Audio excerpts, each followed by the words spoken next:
네, 안녕하세요. 테크 유튜버 리뉴브입니다. 제가 오늘 준비한 제품은 구글 픽셀 폴드입니다.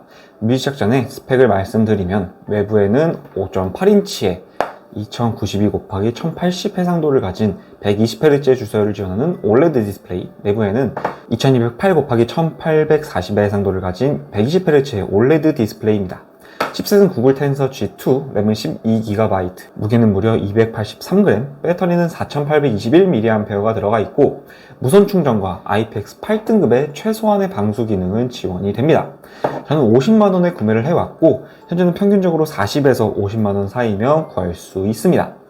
어쩌다 보니 또 픽셀을 가지고 왔는데 아마 대부분이 다들 모르실 거예요. 저같이 픽셀만 보면 눈이 돌아가는 그런 사람들이 아니면 모르실 기기인데 특이하게 폴더블 기기란 말이죠. 과연 이 기기는 어떤 물건인지 한번 알아봅시다.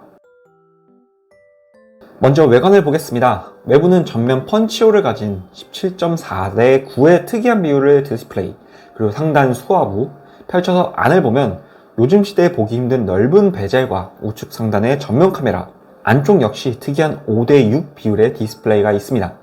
펼쳤을 때 기준으로 우측에는 지문 인식을 겸하는 전원키와 그 아래 볼륨 조절 버튼, 하단에는 유심카드 트레이, 스피커, C타입 단자, 마이크, 좌측에는 아무것도 없이 깔끔하고 상단에는 스피커가 있습니다. 접어서 후면을 보면 LED 플래시와 2차 마이크, 그리고 트리플 카메라와 아래 구글 로고까지, 전체적으로는 딱 여권 정도의 크기와 비율인데 디자인은 취향이라고 하지만 개인적으로는 이쁘다는 생각이 들지는 않았고 그래도 특이하고 귀엽다라는 느낌. 후면 재질도 매트한 재질로 꽤나 고급스럽고 깔끔합니다. 그리고 이 두께가 상당히 얇은 편인데 그에 반해 무게는 무려 283g으로 굉장히 무겁다는 너무나도 치명적인 단점이 있죠. 디스플레이는 외부, 내부 품질 모두 아주 만족스러웠습니다. 최대 밝기는 모두 1500니트로 동시대에 출시된 기기들과 비교해서 최정상급은 아니지만 평균 이상의 충분한 밝기이고 디스플레이 자체는 삼성의 디스플레이이기 때문에 상당히 좋은 디스플레이였습니다.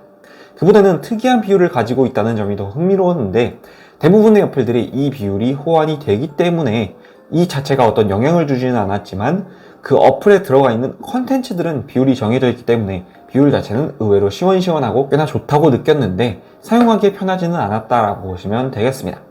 다음으로 스피커에 대해서 말씀을 드리면 하단과 상단에 각각 뚫려있는 스테레오 스피커인데 상당히 좋은 스피커입니다.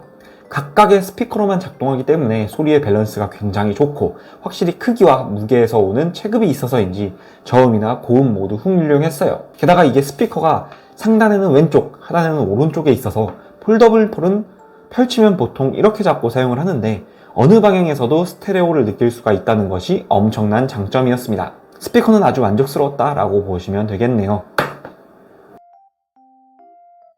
다음은 칩셋 성능에 대해서 볼 건데 구글의 자체 칩셋인 텐서 G2 칩셋이 들어가 있고 아실 분들은 아시겠지만 텐서 칩셋은 성능이 좋지는 않습니다. 거의 이전 세대의 플래그십들과 비교를 해야 될 정도인데 특히나 이 제품은 개발 기간이 오래돼서 그렇다라는 이야기가 있지만 이 전 세대의 칩셋을 사용을 했단 말이죠. 당연하게도 어떤 게임을 해도 체감이 될 정도로 성능 자체는 구려요. 어떤 작업을 해도 아주 빠릿하다는 느낌은 아닙니다. 그래도 일상적으로 사용하는 데는 무리는 없고 특히나 원래부터 구글이 주장하는 AI 성능에서는 출시된 지 꽤나 지났음에도 확실히 좋은 성능을 보여주었습니다. 일반적으로 사진을 AI로 편집하는 일이 많지는 않을 테니 이것을 아주 많이 느끼실 수는 없을 테고 상당히 아쉬운 수준이라고 볼 수가 있죠. 다음은 램 성능입니다. 12GB의 램으로 현재 기준으로는 꽤나 넉넉한 용량이라고 볼 수 있습니다.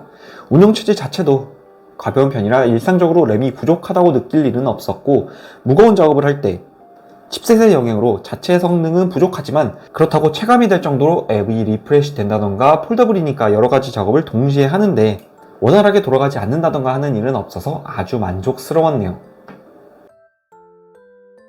다음은 카메라에 대해서 말씀을 드릴 건데 후면에 트리플로 구성된 카메라이고 하나는 f1.9의 AF, OIS를 지원하는 4800만화소의 광각 카메라, 하나는 f3.5의 OIS를 지원하는 1080만화소의 망원 카메라, 하나는 f2.2의 AF를 지원하는 1080만화소의 초광각 카메라입니다. 카메라 스펙은 전 세대의 플래그십과 유사하다고 하여 조금은 아쉬운 스펙인데 애초에 구글의 플래그십을 보신 분들이 많지 않을 것이고 그 부분을 감안하고 봐도 품질 자체는 상당히 좋은 편입니다. 어떤 상황에서 어떻게 찍어도 품질이 너무 좋아요. 다만 야간 모드의 후처리는 좋은 편이나 센서 자체가 작아서인지 어딘가 부족해 보인다라는 느낌을 받을 수 있는 야간 사진의 품질입니다. 이물 모드는 역시나 AI의 성능이 좋다라고 하는데 이를 느낄 수 있는 정도의 품질이었다라고 보시면 되고 굉장히 만족스러운 카메라 품질이었습니다. 마지막으로 배터리를 볼 건데 수치로 보면 4821mAh로 체급을 감안한다면 상당히 부족한 용량입니다. 화면 켜짐 시간은 5시간 정도로 역시나 수치만큼 상당히 부족한 배터리 성능입니다. 덕분에 충전 자체는 꽤나 빠른 모습으로 충전은 1시간 10분 정도면 완충이 되었는데 배터리는 절대로 좋은 수준이라고 볼 수가 없겠네요. 자, 이제 결론을 내드릴 건데 이 제품은 구매할 이유가 전혀 없다라고 보시면 되겠습니다. 이 제품은 저같이 픽셀의 열렬한 팬이라고 해도 전혀 구매할 이유가 없습니다. 정식으로는 VOLT도 안되고 폴더블이기 때문에 고장의 위험도 너무 크고 게다가 이번에 갤럭시 폴드 7이 출시가 되면서 폴더블 시장을 완전히 바꿨다라고 볼 수가 있는데 이런 상황에서 283g이라는 무거운 무게는 아무리 생각해도 허용하기 어려워요. 정말로 어딘가 들고 다니기 부담되는 무게거든요. 그렇다고 어디 큰 장점이 있는 것도 아니라서 이거는 도저히 구매를 추천드리기 어렵습니다. 구매하지 마세요. 지금까지 테크 유튜버 리니브였고 궁금하신 점은 댓글 남겨주세요. 그럼 빠이.